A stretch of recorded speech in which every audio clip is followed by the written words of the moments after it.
ماہ مبارک رمضان کے آخر میں جی شب عید جب آتی ہے تو آپ مالی اعتبار سے کیا کرتے ہیں؟ زکوٰۃ فطرہ نکالتے ہیں نہیں نکالتے؟ بالکل نکالتے ہیں۔ ہر مومن کو دیکھیں زکوٰۃ فطرہ ضرور نکالے گا. کیوں؟ کیونکہ مقدار کم ہے، کیونکہ مقدار کم ہے، اور اس کو ڈر یہ لگا رہتا ہے کیونکہ روایت نے کہا اگر فطرہ نہیں دو گے روزہ قبول نہیں ہوگا. اب 30 دن محنت کر چکا ہے بیچارہ، صحیح بات. اب اس کے ذہن میں لگتا ہے 50-100 روپے کی وجہ سے میرے پورے 30 دن کی محنت ضائع ہو رہی ہے، تو وہ نکال دیتا ہے. لیکن وہ یہ نہیں سوچ رہا ہے کہ سال کے آخر میں اگر خمس نہیں دو گے تو پورے سال کی تمہاری عبادت ضائع ہو جائے گی. تو یہی ایک سوال میں کر لوں اگر کہ ہر عمل کی ایک الگ الگ جزا ہے. جی ہم نماز اگر نہیں پڑھ رہے ہیں، ماہ رمضان میں روزہ رکھ رہے ہیں، تو اس کا ثواب ہمیں ملے گا. جی. ہم خمس نہیں دے رہے ہیں تو ٹھیک ہے، اس کی سزا ملے گی، لیکن ہمیں نماز کا ثواب ملے گا. اگر نماز اس پیسے میں، کس اگر پیسے میں؟ وہ لباس جو ہم پہ دیکھیے، نماز کی ایک شرط یہ ہے کہ آپ کا لباس مباح ہونا چاہیے.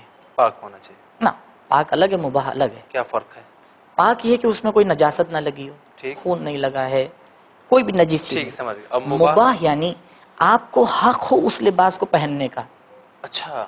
آپ نے کسی کا مثلا کسی کا لباس چوری کر لیا، پاک ہے، کوئی نجاست نہیں لگی ہے، اچھا مباح نہیں ہے، لیکن مباح نہیں ہے، آپ اس کے اندر تصرف نہیں کر بہت سکتے، خوب. آپ کو حق نہیں کہ آپ اس کو اٹھا لیجئے بغیر جس کا مال ہے اس کی اجازت کے.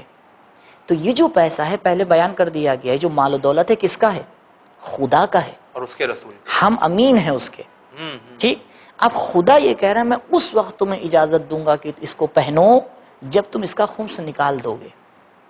ابھی روایت پڑھی آپ کے سامنے امام محمد باقر علیہ السلام کی.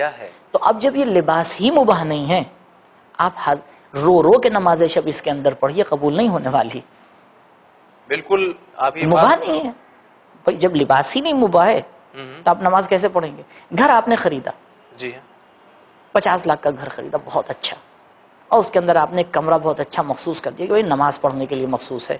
لیکن جب پتہ چلا اس پیسے سے گھر خریدا گیا جس کا خمس نہیں دیا گیا ہے، جی جی جی، پڑھتے رہیے آپ نماز، کیونکہ مکان بھی مباح ہونا چاہیے. واہ. جس مکان میں آپ نماز پڑھ رہے ہیں وہ مکان بھی مباح ہونا چاہیے. یہ مباح ہے؟ مباح نہیں ہے. دیکھیے واجب کو ترک کرنا کیا ہے؟ حرام. بات ہی ختم. خمس واجب، ہاں واجب، خمس واجب، ہاں ترک کیا آپ نے تو حرام کام کر حرام. دیا. جو حرام کام انسان کر رہا ہے اپنی زندگی میں تو کہاں سے توقع ترقی ہو؟ اچھا یہ ہوتا ہے کہ وہ فلاں فلاں کھانا حرام ہے، اگر خمس نہ نکالیں تو یعنی ہم کیا حرام کھا رہے ہیں؟ بے شک حرام کھا رہے ہیں، پھر کیا حلال کھا رہے ہیں آپ؟ اچھا بھائی جس پیسے سے یہ کھانا خریدا گیا ہے، جی. اس پیسے میں آپ دیکھیں، ایک سوال کا جواب دے دیں.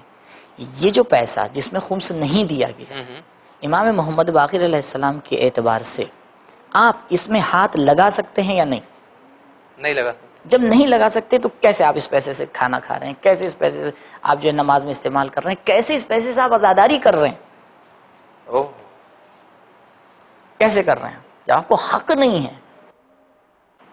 اگر ہم خدا، رسول اور اہل بیت کو کچھ سمجھتے ہیں تو بہرحال یہ باتیں ہمارے سامنے دو چار کی طرح روشن ہیں.